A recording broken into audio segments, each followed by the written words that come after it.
This episode of NBA Rapid Fire is going to be a doozy. There was only one game yesterday, so everybody got to rest, everyone except for our beloved Craig Trapp. Just a reminder, if you like what you see here, then like and subscribe to our YouTube page and hit that bell if you want to get notified every time we post a new video. Okay, so let's get it going. Now, I'm going to start you off with a game. This should be a good one. It's one of your favorites and your least favorites. I'm talking about the Philadelphia 76ers at the Toronto Raptors. Now, both of these teams have been winning like crazy, so I'm pretty excited to see where the cards are going to fall. 76ers are 29-16. Embiid has been out, but Ben Simmons is most definitely in. He had a career-high 34 points, sprinkled it down with 12 rebounds and 12 assists. This guy's on fire, and he's lighting it up. The Raptors, on the other hand, I know you love the Raptors, and I know that you love them even more when they're at home. They're 29-14, just getting out of a win in Atlanta. Not an impressive win because Atlanta's not an impressive team, and they did not cover the 9-point spread. I'm seeing Toronto at -5.5 at home. It moved to -6. The total's at opened at 216, but jumped all the way to 219. What do you think about this one, Craig? Well, I even see the Raptors at 6.5 here, -6.5. But you got to like the Raptors at home. I mean, without Embiid, I just think Philly is a headless horseman type of run. And I know Simmons he's coming off one of his better games of the season, but I think this Toronto team's so good on defense, especially at home. I think they're going to make Philly shoot from outside, which they do not do well. Remember the Sixers team against the spread on the road, 7-14-2, one of the worst teams in the league. They're just 9-14 straight up on the road against a Raptors team that is excellent at home, 15-7 straight up, 13-9 against the spread. I love the Raptors here. I wish I was getting that 5.5, but let's go ahead and lay the 6.5 here. I think the Toronto Raptors good defense stifles Sixers. Makes them kick it out long for three, where Sixers are not very good. I think it's important to note, too, that Philly did win when Philly was at home, so the Raptors are going to want to win while the Raptors are at home. Okay, right. So I'm going to take you to Detroit. We're going to talk Sacramento Kings and the Detroit Pistons. These Sacramento Kings are ticking me off, okay, because they have all the young talent, the veteran talent in the whole wide world, and they just can't seem to put it all together. I'm blaming Luke Walton. Saying it here. They're 15-27. They're on a 5-game losing streak. Granted, they were playing some pretty stiff competition, but 3 of those games were at home. Who loses at home? Again, I blame the coaching. They're going to face the Pistons. Pistons 16-28. They lost on Monday to the Wizards 106-100. They did not cover their +1, but they are headed back home. They're super duper injured right now, and we're going to find them as a 1.5-point favorite. The total sits at 222. What do you think? Wrong team favorite is what I would say in this one. Like you said, Pistons are banged up. Blake Griffin is out indefinitely. You know, the only bright spot on this team is supposedly on the trading block, and that's Derrick Rose, probably comeback player of the year, I would imagine. But he's been having an excellent season. In fact, a lot of people hear that he is LA Lakers, Clippers, or the 76ers are all interested in a trade. Not only do you get rested this year, but he's also under contract for next year under very low salary for a player putting up his kind of numbers and a former MVP. But you got the Kings, like you said. Coach Walton hasn't done maybe the best of times, but it's really been about the Kings' injuries most of this season. On the road, they've been great for us bettors. 13-9 against the spread. I think they win outright here against a Detroit team that's 8-13 straight up, 8-12-1 against the spread. Let's take the Sacramento Kings here. I think they win outright. I did a little bit of statting because that's what I do. And Detroit, in the months of December and January, have won 3 and lost 9 at home. So you're on the right track there. Not good. Okay, so this next game looks a little suspicious to me. I don't know, my spidey senses are kind of tingling here. I'm going to talk Thunder and the Magic. So Thunder are 24-19. They are also really, really banged up, but despite that, they've won 6 of their last 10. Not so bad, but they played their last 3 games at home. They lost the first 2 of those, so not so good. They are coming off a 13-point win against the Blazers, where Chris Paul did his Chris Paul thing and had his 30 points and 7 assists. But they're rolling into the Magic, and this team's really interesting. They're 20-23. They just went on a 6-game road trip, and it was pretty much up and down the West Coast. They had a really impressive 1-point win over the Lakers. Then they lost to the Clippers, lost to the Warriors, cruised out east, and smashed the Charlotte Hornets by 33 points on Monday. So we're finding Orlando at -1.5. Looks a little fishy to me. The total's at 209. What do you think? Well, on the side, this is my top play of the night, so you can get that. over at picksandparlays.net. I think it's $34.99. Of course, use that 15% off promo code. It's cold, COLD, get you 15% off. But side on this one, I think I would go over here. I just like the way this Thunder team really up tempo. That's when they're at their best. I think the Magic are more than happy to play in that same state. So I think this one will go over. But like I said, the top play is the side is my top play of the night in the NBA. All right. Do you hear that, people? Don't forget, check it out. Picksandparlays.net. Okay. So I would like to say this should be a really good one, but the way that Houston's been playing lately, I'm not so sure. So we're talking about Denver and the Rockets. Denver's 30-13. They've won 7 of their last 10. They've won their last 4 road games. They're coming off a 107 to 100-point win in Minnesota, despite being a little bit shorthanded. Usually when we talk about Denver, we're talking about Nikola Jokic. But honestly, Michael Porter Jr. has been stepping it up. He had his second triple-double in 3 games. That's what he did. Second triple-double in 3 games. So that team I feel like they're a really filled-out team. They work well together. And now they're going to cruise into Houston, 26-16.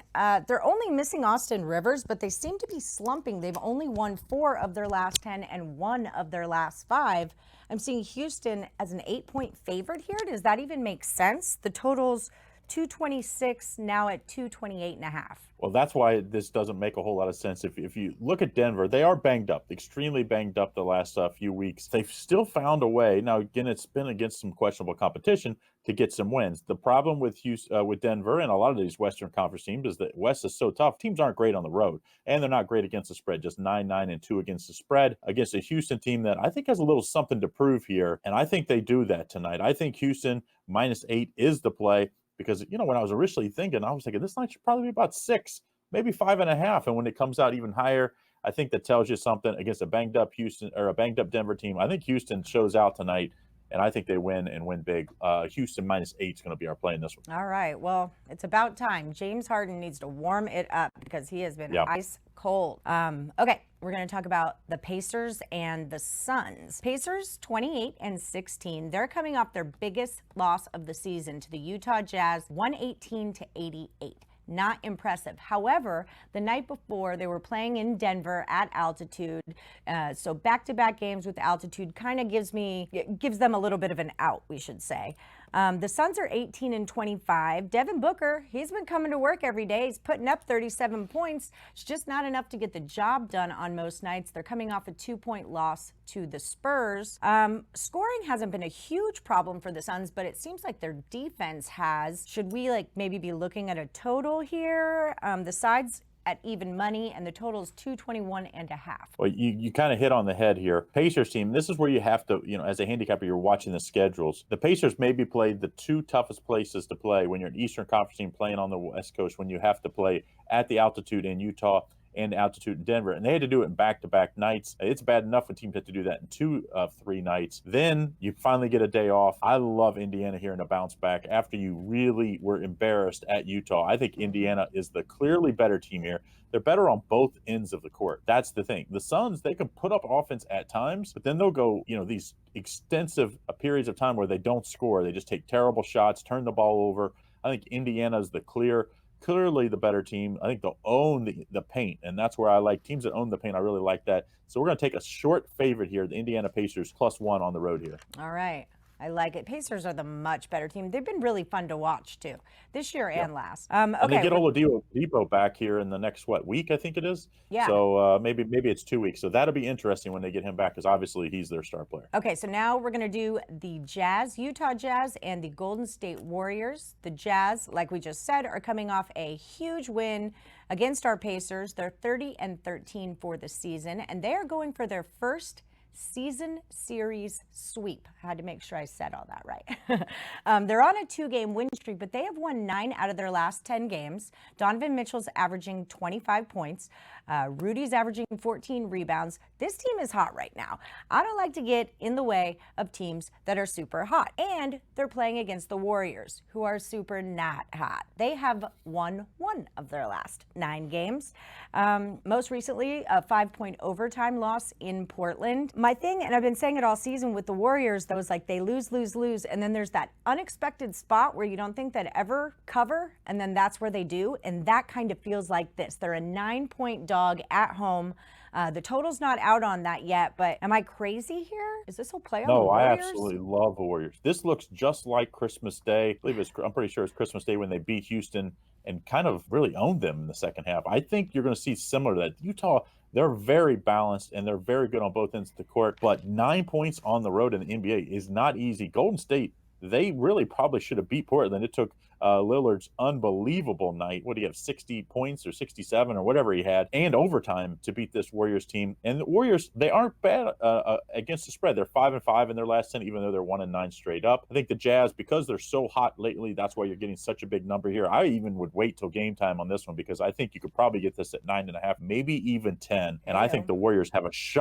real shot to win this outright, but we're going to take the 9 points here just in case. Yeah, that always sounds like a good plan. Yeah. It does. Okay, so this is the game, right? The last one, the Spurs and the Pelicans. This is the one everyone's been talking about all week because Zion Williamson is going to make his NBA debut. Now, this does make me a little bit nervous, though, because I know that a ton of hype around these kind of games can inflate the spread to something ridiculous. It doesn't seem too ridiculous here. New Orleans is a 3.5-point favorite at home. Spurs are 19-23.